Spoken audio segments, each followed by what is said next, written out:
성경 말씀 보시겠습니다. 오늘 은혜 받을 말씀은 신약 성경 누가복음 2장 8절 말씀부터 14절까지입니다.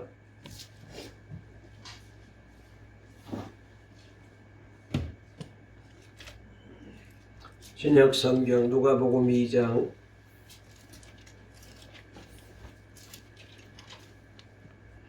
8절 말씀부터 14절까지 신약 성경 89페이지에 있는 말씀입니다. 누가복음 2장 8절부터 14절까지 우리 다 같이 함께 말씀을 읽겠습니다. 시작. 그 지역의 목자들이 밤에 밖에서 자기 양떼를 지키더니 주의 사자가 곁에 서고 주의 영광이 그들을 두루 비추매 크게 무서워하는지라. 천사가 이르되 무서워하지 말라. 보라, 내가 온 백성에게 미칠 큰 기쁨의 좋은 소식을 너에게 전하노라. 오늘 다윗의 동로에 너희를 위하여 구주가 나셨으니 곧 그리스도 주시니라. 너희가 가서 강보에 사여 구유에 누워 있는 아기를 보리니 이것이 너에게 표적이니라 하더니 호련히 수많은 천군이 그 천사와 함께 하나님을 찬송하여 이르되 지극히 높은 곳에서는 하나님께 영광이요 땅에서는 하나님이 기뻐하시는 사람들 중에 평화로다 하니라. 아멘. 우리 앞뒤 좌우에 있는 분과 인사 나누겠습니다. 오늘도 잘 오셨습니다. 은혜 받으세요. 말씀으로 힘을 얻으세요. 한 번만요. 성탄의 주님을 꼭 맞이하세요. 오늘 설교 제목 한번 따라해 보실까요? 목자들의 첫 성탄. 오늘 이 제목으로 말씀을 나눌 때에 우리 하나님께서 은혜 주시고 또 힘 주실 줄 믿습니다. 여러분, 오늘은 주님의 성탄을 준비하는 성탄절, 강림절 네 번째 주일입니다. 그리고 이번 한 주간은 성탄 주간이라서 그래서 우리 모두가 다시 한번 성탄의 주님을 맞이하기 위하여 기도하시고 또 마음을 잘 가다듬으시고 그리고 은혜를 섬하는 마음으로 이 성탄을 기다리고 있습니다.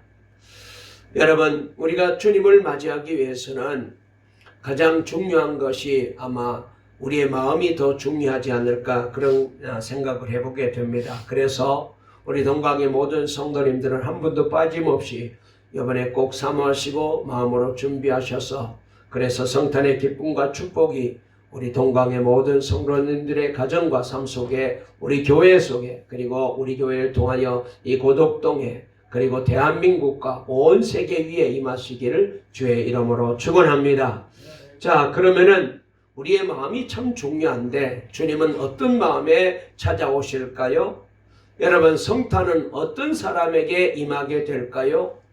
여러 가지로 말씀을 드릴 수 있겠지만은 저는 우선 두 가지로 말씀을 드리고 싶은데 먼저 사모하는 마음과 두 번째로 감사하는 마음에 우리 주님이 성탄하실 것이라고 저는 확실히 믿습니다.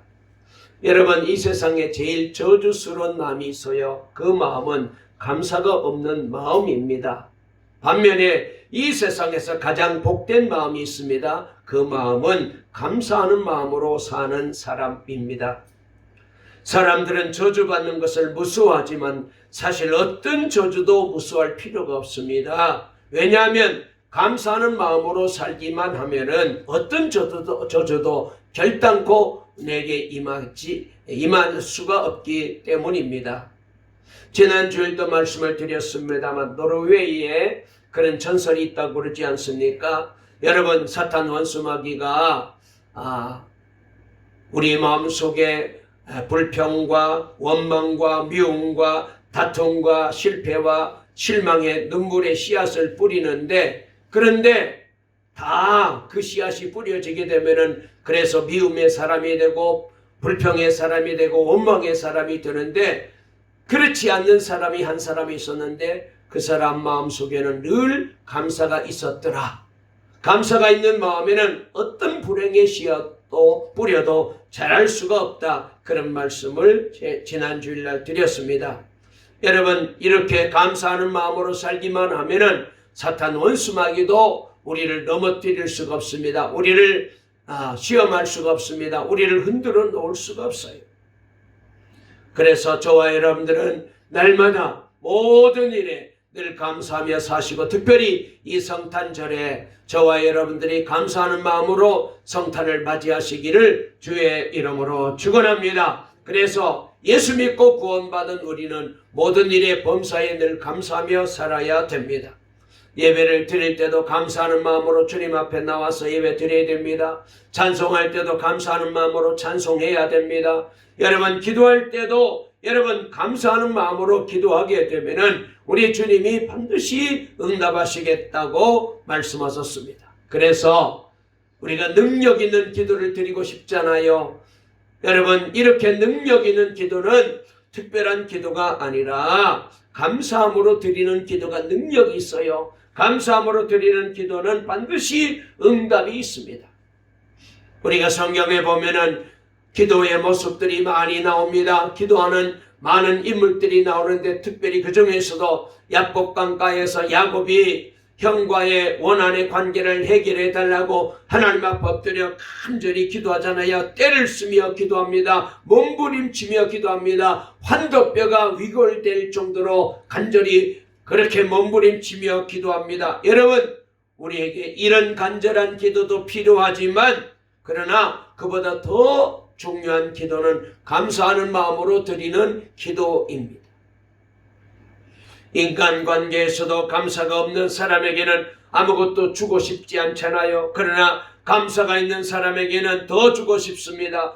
그러듯이 하나님도 우리가 감사함으로 하나님 앞에 나와서 예배드리고 감사하는 마음으로 기도하고 신앙생활할 때도 날마다 감사하며 하나님 앞에 우리가 영광 돌리며 살아갈 때에 하나님께서 더 큰 은혜 주시고 더 사랑해 주시는 줄로 꼭 믿으시기를 주의 이름으로 축원합니다. 그래서 우리의 능력 있는 기도가 어떤 기도냐, 감사하는 마음이 있느냐 없느냐에 달려있다는 점을 다시 한번 우리는 깨닫고 마음에 되새겨야 되겠습니다. 기도 응답을 원하고 더 큰 축복을 받기를 원한다면 먼저 감사부터 배워야 됩니다. 때로는 기도 응답이 없는 것 같아도 여러분 감사하면서 계속해서 기도하게 되면 나중에 위대한 응답으로 내게 주님께서 응답해 주시는 것을 체험할 수가 있습니다. 반대로 감사가 없게 되면 기도 응답이 주어지고 축복이 주어진 것 같은데 나중에 보게 되면 오히려 그것이 우리에게 불행을 가져다 두게 되고 우리의 삶을 힘들게 만드는 원인거리가 되는 것을 많이 보게 됩니다. 그런 의미에서 진짜 축복은 축복 자체보다도 감사하는 마음을 가지고 여러분 하나님 앞에 기도하고 하나님이 주신 은혜를 받는 거예요.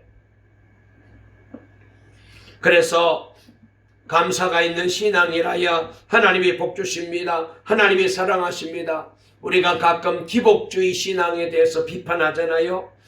여러분 기복주의는 뭡니까? 복을 기원하는 게 기복주의가 아니고, 저는 이렇게 생각해요. 기복주의가 뭐냐? 복을 받고도 하나님 앞에 감사할 줄 모르는 사람이 바로 기복주의 신자다, 이렇게 저는 말하고 싶습니다. 우리는 많이 구하고 축복도 많이 받아야 됩니다. 그러나 축복받은 다음에 잘해야 돼요. 어떤 분은 축복받고 입을 딱 씻어버리고 안 받은 것처럼 그렇게 행동하고 그렇게 살아가는 사람들이 많습니다. 여러분 하나님께서는 나중에 보면은 그 받은 복 다 날아가 버리게 만들어 버려요.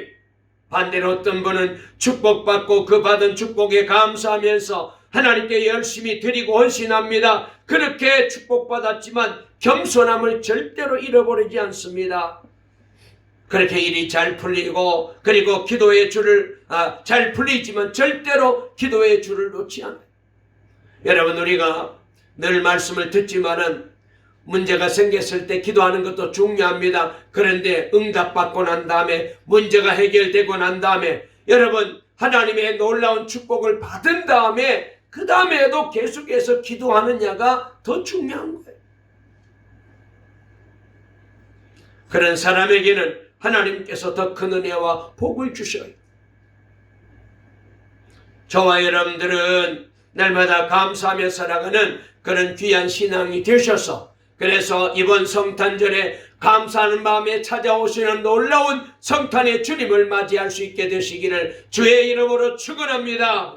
여러분, 성탄의 본뜻은 말이죠, 오늘 성경에 보면은 성탄이란 뭔가 그런 점을 우리에게 잘 보여주는 그런 메시지라고 생각이 되어요. 그래서 오늘 여기 성경에 나오는 첫 번 성탄절의 모습을 우리가 여기서 볼 수가 있는데, 여기 말씀해 보니까 성탄의 소식을 맨 먼저 전해드는 사람들은 들에서 양을 치던 목자들이라고 말씀이 전해지고 있습니다. 그 당시 유력한 사람들이 많았잖아요. 예루살렘에서 사는 위대한 사람들이 많이 있잖아요. 왕들도 있습니다. 제사장들도 있습니다. 장로들도 있습니다. 율법에 능통한 서기관들도 많습니다. 저들은 날마다 성경을 연구하고 구약 성경을 연구하면서 메시아가 언제 올 것인가 늘 그렇게 연구하는 사람들이었는데, 그런데 저들에게는 성탄의 기쁜 소식이 전하여지지 않고, 여러분, 평소 사람들에게는 전혀 사람 취급도 받지 않았던 이 초란 목자들에게 주님의 첫 번째 성탄의 기쁜 소식이 전하여졌어요. 자, 그러면은 오늘 여기 성탄의 기쁜 소식을 전해 들은 이 목자들은 도대체 어떤 사람들일까요? 첫째로 그들은 당시 소외계층의 사람들이라고 말할 수가 있어요. 이 사람들은 당시 예루살렘이나 도심지에 살고 있는 사람들이 아니었습니다. 멀리 떨어진 광야에나 살고 산지에나 살고 벌판 같은 곳에서 양을 치며 야영 생활하던 초라한 사람들이었습니다. 사람 취급도 받지 못했던 사람들이었습니다. 예루살렘에서 진행되는 각종의 종교 행사에는 참석조차 할 수 없는 그런 비참한 사람들이었습니다. 당시의 각종 직업 가운데서도 여러분, 목자는요 가장 못난 사람들이 하는 일이었어요. 그래서 정말로 이 목자들은 천하디 천한 그런 직업을 가진 사람들이었습니다. 그래서 저들은 철저하게 그 시대에 많은 사람들로부터 소외받고 살아가는 아주 못난 사람들이었어요. 무시됩니다. 소외됩니다. 도외시되는 사람들입니다. 사람 취급받지도 못했습니다. 그런데 놀랍게도 하나님의 아들 예수 그리스도의 탄생의 소식이 그 누구보다도 저들에게 가장 먼저 알려졌다는 점입니다. 사실 주님의 나심을 제일 먼저 알아야 될 사람들은 제사장들 아니었겠습니까? 서기관들 아니었겠습니까? 장로들이 아니었겠습니까? 늘 율법에 능통한 당시 선별된 사람들 아니었습니까? 그런데 저들은 그 시대의 기득권자들이었습니다. 종교적인 전문가들이었습니다. 그래서 세상에 지식에 있는 계급 사람이었습니다. 그런데 이런 사람들은 철저하게 무시되고, 그런가 하면 대중들에게는 관심조차도 없었던 황량한 벌판에서 양이나 치며 살아가던 천하디 천한 이 목자들에게 주님께서 맨 먼저 성탄의 기쁜 소식을 알려주셨어요. 이것이 바로 성탄의 신비입니다. 이것은 주님이 이 땅에 오신 목적을 아주 분명하게 잘 보여주는 대목인데요. 주님이 이 땅에 오신 목적이 이와 같이 무시되고 소외된 채 살아가고 있는 사람들을 위해서 오셨다는 것입니다. 그의 성탄의 장소가 마국간이라는 사실을 통하여서도 더 분명하게 이 점을 우리에게 보여주고 있어요. 그래서 성탄절만 되면은 전에 우리 교회도 그랬습니다만은 의뢰이 많은 교회가 또 어려운 이웃들을 돌보고 힘들게 살아가는 사람들을 찾아가서 저들을 위로하잖아요. 다시 한번 우리 하나님께서 우리 동과 함께 모든 성도들에게 이번에 성탄의 기쁨을 꼭 알려주시기를 주의 이름으로 축원합니다. 두 번째로 이 목자들은 성실한 사람들이었습니다. 비록 사람들이 목자라는 직업을 귀하게 알아주지 않았을지라도 그 사회에서 뒤지고 소외되고 그리고 사람 취급도 받지 못했던 사람들이긴 했지만은 그들은 누구보다도 책임감 있고 성실하게 살아가는 그런 사람들이었습니다. 저들은 한밤중에 자기들의 양떼를 지키고 있었다고 성경에 묘사되고 있잖아요. 여러분, 목자라는 직업이 어려운 것은 한밤중에 들판에 광야에서 밤을 지새우며 짐승떼와 함께 지내는 것이 힘들고 어렵습니다. 낮에는 더위, 밤에는 추위로 인하여 힘들기도 합니다. 이런저런 여러 가지 어려움이 많지만은 특별히 그 중에서도 예고 없이 다가오는 맹수들의 습격과 도적떼들을 지키기 위해서 한밤중에도 잠을 잘 수가 없어요. 이 일은 양측에게 부여된 제1의 사명입니다. 그래서 한밤중에도 꼬박 밤을 새워가며 양을 지켜야 하는 어려움이 목자들에게는 있었어요. 더구나 그들이 지키고 있는 양은 잘 길러가지고 내다 팔기도 해야 되겠지만은 또 잔치에 사용되기도 하지만 그러나 하나님 앞에 제사 드릴 때에 사용되는 제물 중에 이 양이 귀한 제물로 사용되었잖아요. 레위기에 보면은 우선 그 양들은 몸에 상처가 없어야 됩니다. 그리고 이 양들은 제물로 바쳐질 양들이기 때문에 살이 찌고 실하게 잘 길러져야 돼요. 그 일은 하나의 사명감이 있어야 할 수 있는 그런 일이었습니다. 그런데 이 목자들은 그 밤에 자기들에게 주어진 양들을 지키느라고 그 밤을 꼬박 세우고 있었습니다. 자기들의 할 일을 위해서 성실하게 일을 잘 감당하게 된 것입니다. 그런데 그 밤에 이 목자들이 주님의 탄생 소식을 제일 먼저 듣게 된 것이죠. 이것이 목자들에게 제일 먼저 성탄의 소식이 전하여지게 된 배경이라고 말할 수 있습니다. 저와 여러분도 우리 하나님 마음에 우리 주님 보시기에 성실해야 돼요. 신앙생활, 예배생활, 기도생활, 사명에 성실해야 됩니다. 기분 좋을 때, 잘 나갈 때, 잘 될 때 여러분 더 성실해야 돼요. 하나님 앞에 인정을 받아야 돼요. 여러분, 우리가 이 세상을 살아가면서 무슨 일에 내가 종사하고 또 그 일이 하나님이 주시는 사명임을 깨닫고 여러분 그 일을 감당하는 사람은 정말로 복받은 사람이에요. 하나님은 그런 사람들을 반드시 축복하시고 은혜 주십니다. 지난 시대에 부자였던 록펠레라는 사람은 장래성이 보여지지 않는 사람이라고 해서 첫사랑에 버림받았던 그런 불행한 사람이었어요. 그렇지만 그런 후에 세계적인 백만장자가 되어서 세 가지 면에서 기적을 일으킨 사람이라고 말할 수 있습니다. 첫 번째로 가장 가난했던 사람이 가장 큰 부자가 된 일입니다. 두 번째로는 가장 많은 돈을 남에게 베풀며 나누었던 사람입니다. 그리고 세 번째로 재벌 중에서 가장 장수하여 98세까지 살았던 사람이에요. 그가 나중에 그 같은 일을 할 수 있게 되었던 동기를 그의 자서전에 이렇게 그는 적었습니다. 나는 매일같이 성경을 읽으며 바르게 살고 부지런하며 내게 주어진 일을 하나님이 특별히 주신 일로 알고 미친 듯이 일을 했습니다. 그렇게 고백을 했어요. 부자가 되었지만 게으르지 않았어요.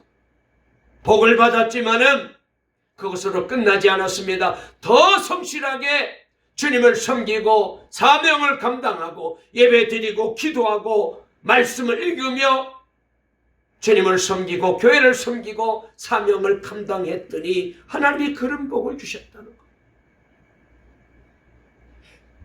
하나님께서 성탄의 기쁜 소식을 그 많은 사람들을 다 제켜놓고 하필이면 들에서 양을 치는 목자들에게 준 까닭이 무엇입니까? 단순히 그들이 가난하고 소외되었기 때문이었을까요? 아닙니다.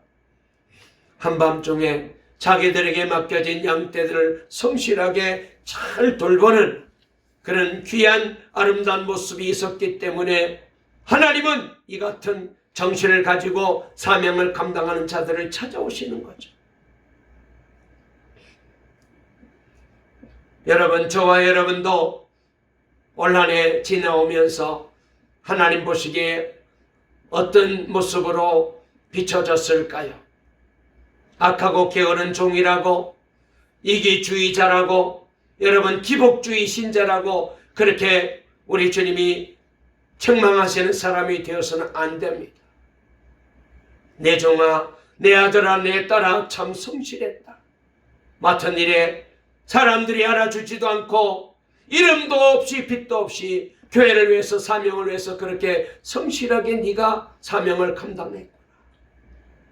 내가 너에게 더 크고 놀라운 은혜를 주기를 원한다고 우리 주님이 칭찬하시는 우리 동강의 모든 성도님들 다 되시기를 간절히 주의 이름으로 축원합니다. 중세기에 한 사람이 수도원에 들어가서 수도사가 되었어요. 그는 특별한 능력이 없어서 그래서 부엌에서 일하는 그런 이제 설거지하고 밥 짓고 그렇게 일하는 부엌에서 일하는 사람이 되었습니다. 그는 부엌에서 음식을 만들고 그릇을 씻고 청소하는 일을 평생 동안 했어요.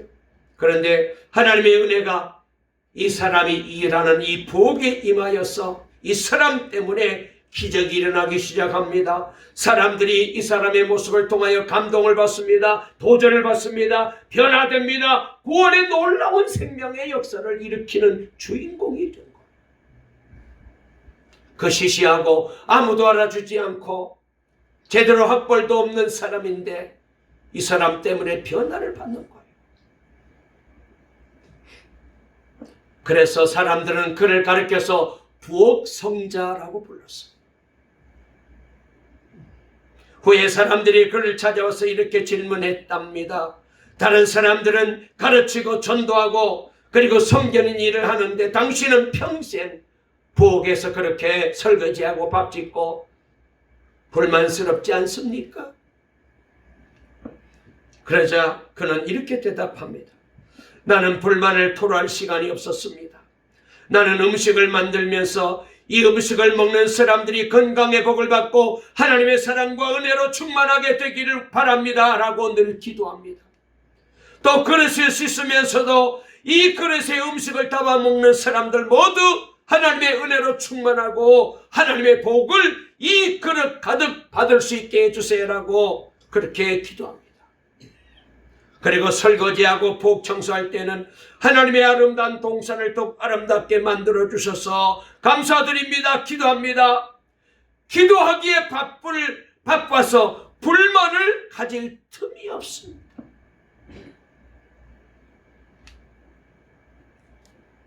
그는 평신 들어서 그리고 부엌에서 섬기는 일을 하던 평범한 사람이었는데 후에 굉장히 존경을 받게 됩니다. 신령한 사람으로 알려져서 나중에 이 수도원의 원장이 사임하고 새로운 원장을 뽑게 되었는데 대학도 나오지도 않고 학벌도 전혀 없고 변변치 못한 이 사람이 만장일치로 그 수도원의 원장으로 선출되었다.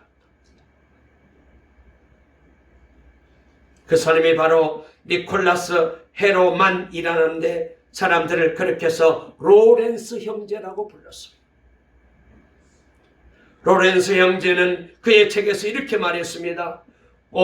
큰 일을 해야 할 필요가 없다. 나는 후라이팬에 작은 계란 하나라도 하나님을 사랑하는 마음으로 뒤집는다. 그 일도 끝나고 더 할 일이 없으면 나는 바닥에 엎드려 하나님을 경배하고 기도합니다.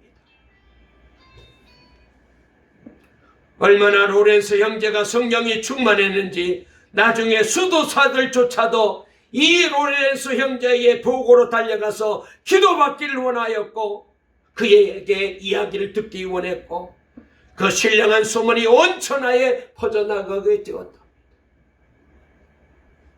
이렇게 늘 하나님께 영광을 돌리고 하나님의 사명을 다한 결과 하나님이 그를 높이사 그로 하여금 세계적으로 존경받는 인물로 만들어 주었습니다.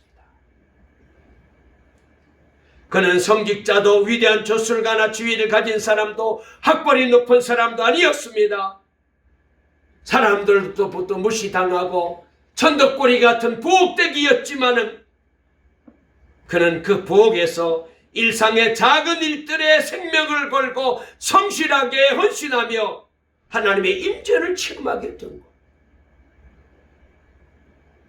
그리고 하나님의 기적을 나타내며 사람들에게 감동을 주는 사람이 되었습니다. 로렌스 형제가 남긴 그 책에 보면은 그분이 남긴 말 중에 이런 말이 있습니다. 전에도 제가 소개한 적이 있는데요. 나는 내 몸을 잘 관리하여 녹수로 없어지기보다는 내 몸을 주를 위하여 쓰고 써서 달아 없어지기를 원합니다.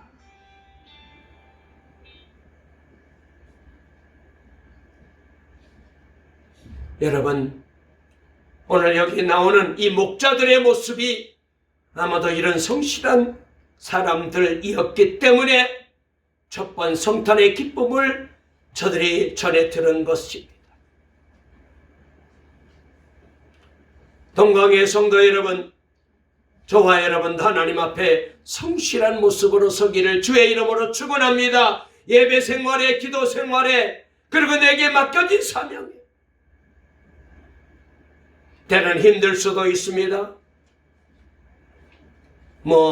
이제 또 나이를 이제 먹어서 여러 가지로 불편할 수도 있습니다.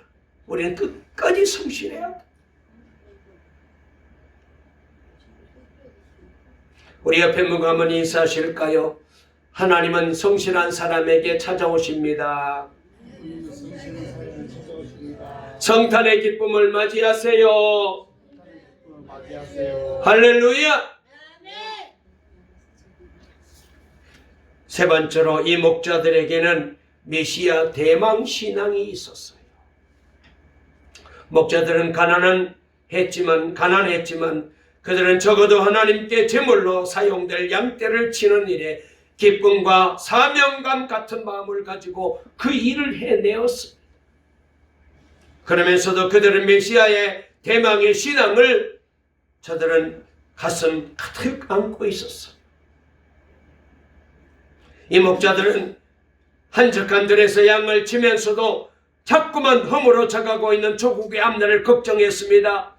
이제는 하나님께서 예언하신 대로 메시아가 와줄 때가 되었는데 왜 이렇게 지체되고 있을까? 그러면서 이 목자들은 메시아의 도래를 고대하면서 그날을 기도하면서 양을 치고 들판에서 그렇게 목자로서 사명을 감당하게 되었습니다. 여러분, 신앙의 결실은 언제나 심는 자만이 거두게 되는 거거든요.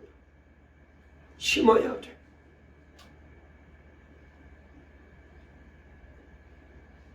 여러분들이 지금 복을 받았다면 그래도 지난날에 기도하고 헌신하고 사명을 감당하고 그래서 하나님이 응답도 주시고 복을 주셨어요.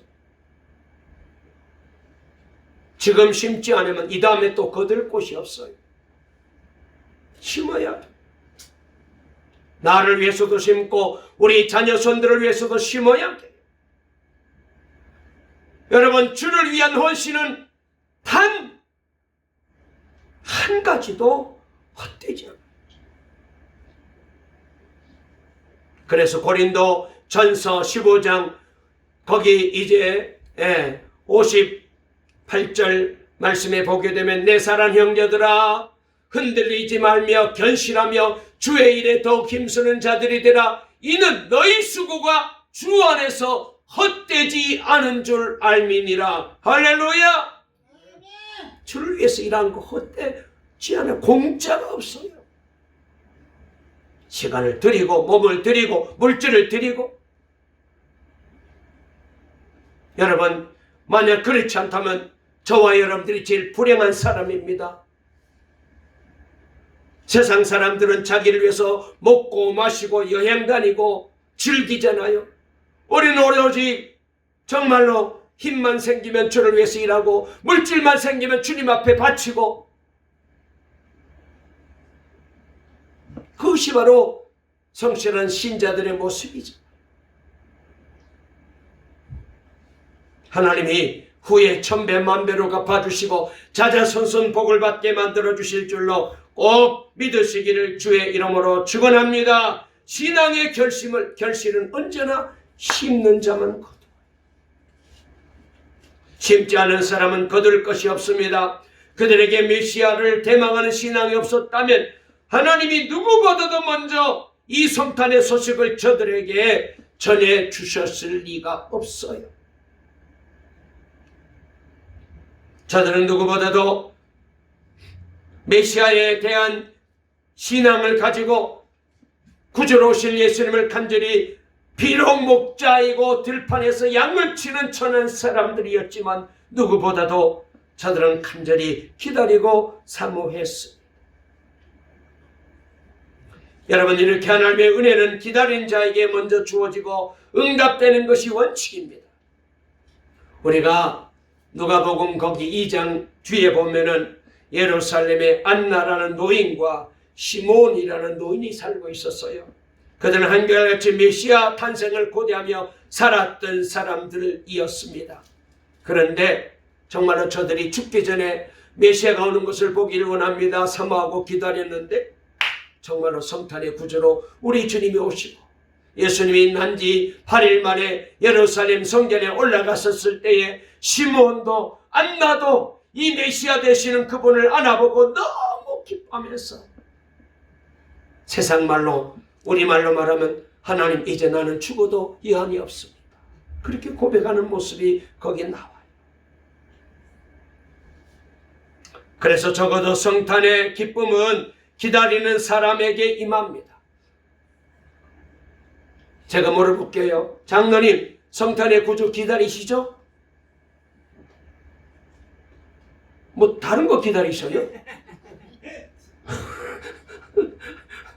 성탄의 주님 기다리시죠? 갑자기 말을 잊어버리셨나? 자, 물어보, 우리 최대호 집사님, 성탄의 주님 기다리시죠? 그거 뭐 생각할 겨를이 없죠. 저보고 한번 물어보세요. 목사님, 성탄의 주님 기다리십니까? 물어보세요. 시작. 아멘. 뭐 여기 더 할 말이 뭐 있어요? 다시 한번 우리 옆에 있는 분과 인사합시다. 기다린 자에게 성탄의 주님이 오십니다. 네, 우리 장모님은 너무 사모하셔서 아마 감동이 돼가지고 말씀을 못하신 것 같아요. 네 번째로, 목자들에게 주어진 메시지가 무엇입니까? 자, 우리 한번 본문으로 돌아가서 한번 말씀을 읽어 볼게요.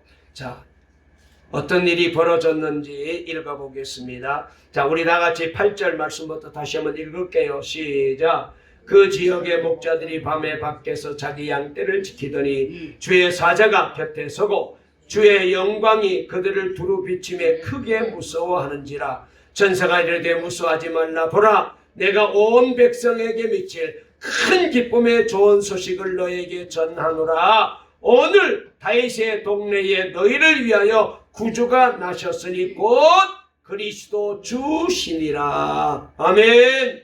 자, 저를 보세요.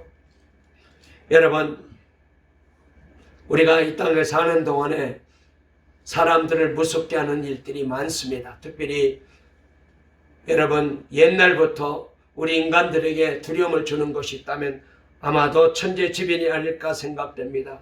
갈수록 여러분 보면은 뭐 화산도 많이 터지고 그 다음에 뭐 태풍도 많이 불고 비도 많이 내리고 정말로 기후변화로 인하여서 이런저런 어려움이 얼마나 많습니까? 불도 얼마나 많이 납니까? 우리나라도 화재로 인하여서 산이 다 불타버리는 그런 일들이 매년 일어나고 있잖아요. 홍수도 얼마나 비가 많이 옵니까? 그냥 보통 홍수가 아닙니다. 시내 전체가 다 물에 잠기고 도시 전체가 다 물에 잠기고 수많은 인명피해가 나고, 지난번에도 이제 태국, 필리핀, 캄보디아 저쪽에 큰 비가 나서 홍수가 나서 2,000명 이상의 사람들이 희생당하고 죽었다는 그런 소식도 있지 않습니까? 앞으로 또 어떤 일이 일어날지 몰라요. 이런 것들이 두렵습니다. 질병도 두렵습니다. 그 중에서 더더욱이 우리를 두렵게 하는 것은 바로 죽음의 권세입니다. 여러분, 죽음은 사람을 구별하지 않는다고 그러잖아요. 나이 드신 분만 돌아가시는 게 아닙니다. 젊은 사람도 어린아이도 많이 죽습니다. 얼마나 죽음이 참 무서운지요. 그런데요, 현대는 우리를 더 무섭게 하는 한 가지가 있습니다. 그게 뭔지 아세요? 사람이 무서워요. 사람이 무서워요. 아마 여러분들도 실감하실 것입니다. 요사이 우리가 뉴스를 보게 되면은 별의별 일들이 많잖아요. 자식이 부모님을 죽입니다. 남편이 아내를 죽이고 아내가 남편을 죽이고 형제끼리 칼부림이 나고 친구로부터 죽임을 당하게 되고 사람이 무서워요. 밤이고 낮이고 마음을 놓고 길을 걸어 다닐 수가 없습니다. 모든 사람이 다 강도같이 보이고 모든 사람이 인신매매처럼 보이고 모든 사람이 보이스 피싱 같은 범죄자로 보여요. 저도 이미 보이스 피싱을 당해본 사람이라서. 여러분, 이것이 바로 오늘 우리가 살고 있는 이 시대의 비극이라고 말할 수가 있습니다. 여러분, 그래서 얼마나 놀랄 일들이 많이 있는지. 그래서 우리 인간들은 지금도 계속하여 두려움에 떨고 살아가고 있는데, 이는 우리를 향하여 우리 주님께서 두려워 말아라, 너희를 위하여 구주가 탄생하셨느니라. 아멘. 놀라운 말씀입니다. 놀라운 말씀이에요. 두려워하지 말아라, 너희를 위하여 구주가 탄생하셨느니라. 여러분, 예수님은 우리의 모든 삶의 두려움을 다 물리치시고 죽음에서 질병에서 온갖 저주와 재해에서 우리를 지켜주시고 건져주시고 구원하시기는 구세주가 되시는 줄로 믿습니다. 그분을 우리 주님으로 모시면은 어떤 일을 당한다 할지라도 염려하거나 걱정하거나 두려워할 필요가 없어요. 오늘 주님께서 다시 한번 성탄의 구주로 오실 주님을 기다리고 있는 저와 여러분에게도 말씀하십니다. 두려워하지 말아라, 무서워하지 말아라. 내가 온 백성에게 미칠 큰 기쁨의 좋은 소식을 너에게 전한다. 여러분, 이 기쁨의 소식이 저와 우리 모든 성도님들에게 임하게 되시기를 주의 이름으로 축원합니다. 그리하여 이번 성탄절을 통하여 다시 한번 목자들에게 경험되었던 이 기쁨의 복된 놀라운 성탄의 축복이 우리 동광교회와 우리 성도님들과 우리 가정 속에, 우리 교회 속에, 이 나라 이 민족 속에 들려지는 역사가 임하게 되어지기를 간절히 주의 이름으로 축원합니다. 축원합니다. 살아계신 하나님 아버지, 감사합니다. 하나님의 은혜 가운데 아버지 하나님, 성탄의 구주로 오시는 우리 주님을 기다리고 또 기다리고 기다립니다. 아버지 하나님, 첫번 크리스마스 때 아버지 소외당하고 천대받고 사람 취급조차도 받지 못했던 목사들에게 처음 성탄의 기쁜 소식이 전하여지게 된 것을 기억하며 우리도 하나님 아버지 성실한 마음을 가지고 간절히 사모하여 이번에 꼭 성탄의 기쁜 소식을 다 듣게 도와주시고 성탄의 주님을 모시고 날마다 감사하며 복된 성탄의 복을 누리며 살아가는 동강의 성도님들 다 되게 도와주시옵소서. 예수님의 이름으로 간절히 기도 올리옵나이다. 아멘.